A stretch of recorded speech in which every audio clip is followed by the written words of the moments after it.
The most dangerous moment in a covert war is not always the explosion.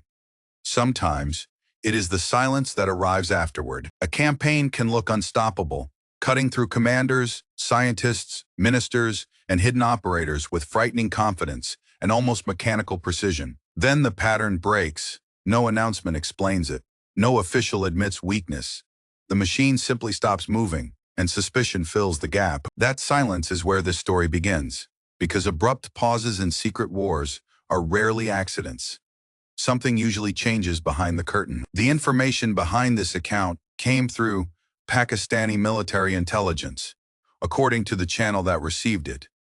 That detail matters enormously. Such circles do not usually share sensitive material for entertainment.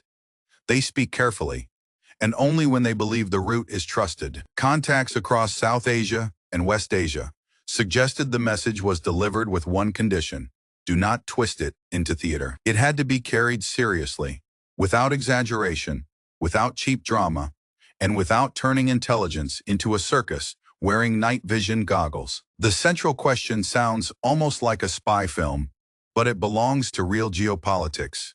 Why did the assassinations suddenly stop? Israeli operations against Iranian leaders, scientists, and major political and military figures did not fade slowly. They halted from one day to the next. That kind of clean stop usually means pressure, fear, disruption, or a new capability has entered the room without asking permission. According to the account, the turning point came after Ali Larijani was assassinated, at a moment when Iran's leadership was shaken. He was described as one of the most important operational figures in Iran's system, possibly the key coordinator during that crisis. The wider leadership environment was already damaged. Mojtaba Khamenei was reportedly recovering from wounds, and mostly silent after an earlier decapitation strike. In that vacuum, Larijani was said to manage politics, military response, diplomacy, public messaging, and internal crisis control at once. He was not simply another target on a list.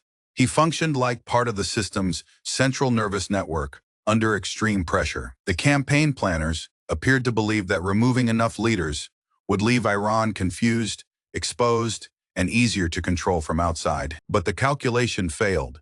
Instead of collapsing, Iran reportedly received an outside offer that shifted the balance of the confrontation. Pakistani military intelligence, according to this version, reached out to the highest levels of the IRGC during the crisis directly. The communication also involved figures around Mohammad Bagher Khalibaf, described as another central player inside the Iranian power structure.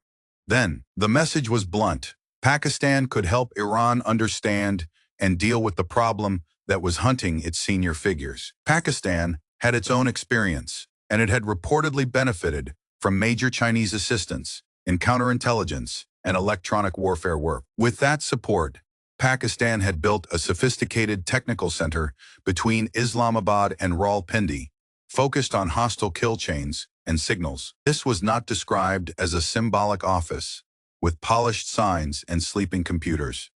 It was presented as a serious operational facility. Its purpose was to study, disrupt, and counter the hidden systems that connect surveillance, tracking, communication, targeting, and assassination operations. The offer to Tehran was reportedly practical. Pakistan could provide equipment, knowledge, and even send top technicians to assist Iranian teams. Those technicians would show Iran how to identify and weaken the systems behind the targeting campaign. Not merely complain about it. Specific programs, platforms, and companies are deliberately not named here. Some details are too sensitive, and vagueness is intentional today. What can be said is that the help aimed to break the chain, enabling repeated attacks against senior Iranian figures. After Larijani's death, the record becomes impossible to ignore. The assassination stopped, and the public timeline shows that hard break. The claim is not that Israel lost interest, or that Iran suddenly became lucky, or that Washington simply grew cautious. The claim is that Iranian intelligence, assisted by Pakistan and backed indirectly by Chinese expertise, gained enough capability to disrupt the operation. That would explain why reactions in Washington and Tel Aviv were reportedly tense, rather than calm or confident after the pause. They already worried about Iran's offensive arsenal. Now they had to consider Iran's expanding defensive and electronic warfare abilities as well. The battlefield was no longer only about what Iran could launch. It was about what Iran could detect, trace, jam, and expose. Missiles can be counted on charts. Broken networks, compromised devices, blinded sensors, and severed kill chains are harder to explain publicly. This is why the story matters beyond Iran. It points toward a changing architecture of power across Eurasia and its hidden networks. China does not always need to stand in front of the camera for its influence to be felt in the room. Pakistan does not need a press conference for its technical experience to matter. Quiet help can still change strategic equations. Iran does not need to reveal every defensive improvement for opponents to notice that the game has become more difficult. The loud part of geopolitics is made from speeches, threats, flags, and headlines.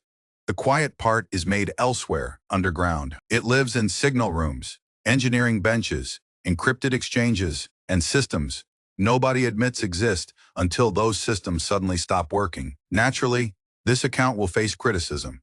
Some will reject it instantly because it does not fit the usual storyline at all. Others will attack the messenger rather than the timeline. That is easier than asking why an effective campaign suddenly stopped. But the question remains stubborn. If the operation was working so well, why did the pattern break so sharply and cleanly? When a covert rhythm ends overnight, coincidence is the least satisfying explanation. Intelligence work rarely turns off like a light by accident. This is why the channel keeps focusing on information difficult to find elsewhere. The goal is not mystery for mystery's sake. The goal is to pass along material checked carefully, shared only when sources allow, and treated with the seriousness it deserves. Trust is the currency of this work.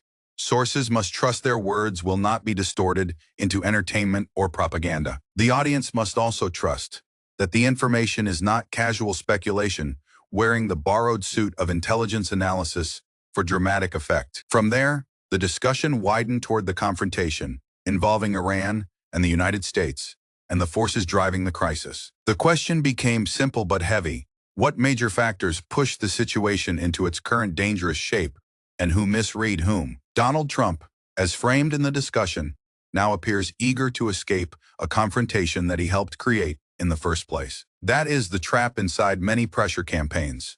Leaders enter expecting surrender, but pressure can also produce adaptation and resistance. Once the other side adapts, every exit becomes narrower, more expensive, and harder to sell as victory back home politically. That may be the deeper lesson here.